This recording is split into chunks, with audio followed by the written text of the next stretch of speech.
பார்க்கும் அனைவருக்கும் வணக்கம். இது அரண் பேசும் சித்திரங்கள். அனைவருக்கும் இனிய உழைப்பாளர் தின நல்வாழ்த்துக்கள். என்னை பொறுத்த வரைக்கும் உழைப்பாளர் அப்படிங்கிறது டூல்ஸ் எடுத்து ஹார்ட் ஒர்க் பண்ணுறவங்க மட்டும் கிடையாது. அறிவு சார்ந்த வேலை, அதாவது ஏதோ ஒரு சேவை செய்து அறிவு, முதலீடு, இது மாதிரி ஏதாவது ஒரு சேவை மூலியமாக பணம் சம்பாத்தியம் பண்ணுறவங்க எல்லாருமே உழைப்பாளர்கள் தான். எல்லாருக்கும் உழைப்பாளர் தின நல்வாழ்த்துக்கள். இங்கே இன்னொரு வர்க்கம் இருக்குது. அது என்னென்னா திருடி, கொள்ளையடிச்சு, லஞ்சம் வாங்கி, இது எல்லாத்துக்கும் மேலே ஊழல் செஞ்சு பிழைக்கிற கூட்டம். அந்த கூட்டம், அதாவது அமெரிக்க அதிபரோட சொத்தை விட இங்கே ஊழல் செஞ்சு பிழைச்ச குடும்பத்தோட சொத்து அதிகங்கிறாங்க. நான் என்ன சொல்கிறேன்னு உங்களுக்கு புரியும்.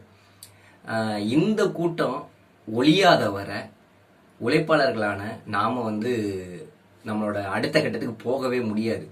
சொல்லுவாங்கள்ல, உடம்பெல்லாம் எண்ணெய் பூசிக்கிட்டு எவ்வளவு உருண்டாலும் ஒட்டுற மண் தான் ஒட்டுன்னு. அந்த நிலைமை தான் உழைப்பாளர்கள் எல்லாத்துக்கும். இந்த நிலைமை மாறணும் அப்படின்னா என்ன பண்ணணும்னா, நம்ம உழைப்பாளர்கள் எல்லாம் ஒன்று திரண்டு போராடணும். அப்படின்லாம் சொல்ல மாட்டேன், தேவையே இல்லை. அவனுக்கு கொள்ளையடிச்சு வச்சிருக்க பணம் இருக்குல்ல, அதை எடுத்துட்டு நமக்கு ஓட்டுக்கு கொடுப்பான் பாருங்க.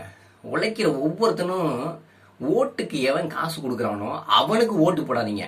நான் என்ன சொல்றேன்னு உங்களுக்கு புரியும்னு நினைக்கிறேன். அவ்வளவுதான் அரசியல். அரசியலை நல்லா கவனிங்க. அரசியல் நீங்க தெரிஞ்சுக்கணும் அப்படின்னா முதல்ல இந்த முக்கிய ஊடகங்கள் இருக்கு பார்த்தீங்களா, இந்த கட்சிக்குன்னே ஆரம்பிச்சிருப்பாங்க பாருங்க, அந்த சேனலை பார்க்கவே பார்க்காதீங்க. இந்த உழைப்பாளர் தினத்துல ஒரு முடிவெடுங்க, அந்த சேனலை பார்க்காதீங்க. அதை பார்த்தீங்கன்னா என்னமோ நம்ம சொர்க்க பூமியில வாழ்ற மாதிரி தோணிட்டு இருக்கும். நமக்கு ஒரே நடிகர்களோட கொண்டாட்டம், கூத்து அப்படிதான் இருக்கும். ஆனா உண்மையான நிலைமை, தமிழகத்தோட நிலைமை அப்படி இல்லை. தமிழகம் ஒரு அபாயகரமான சூழல் நோக்கி போயிட்டு இருக்கு. தமிழகத்துல கல்லு இல்லை, ஆனா சாராய தொழிற்சாலைகள் தமிழகத்துல அதிகமா இருக்கு. அதுவும் முக்கியமா நான் சொன்னேன்ல, அந்த ஊழல்வாதிகள் அவங்களோட சொத்தா இருக்கு. அரசாங்கமே சாராயத்தை விற்கிது. நமக்கு தெரியும், செய்திகளில் பார்த்துருப்போம். போதைப் பொருள் கடத்தல்ல சம்மந்தப்பட்டவங்க யாரோட சம்மந்தப்பட்டிருக்காங்கன்னு. அதனால நம்ம கொஞ்சம் தமிழகம் இந்தியாவில் தமிழகம் ரொம்ப அபாயகரமான சூழல்ல இருக்கு.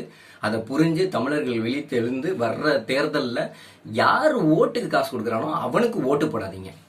மீண்டும் ஒரு முறை அனைவருக்கும் உழைப்பாளர் தின நல்வாழ்த்துக்கள். சரி, பிச்சைக்காரன் சரி, உழைக்கணும்.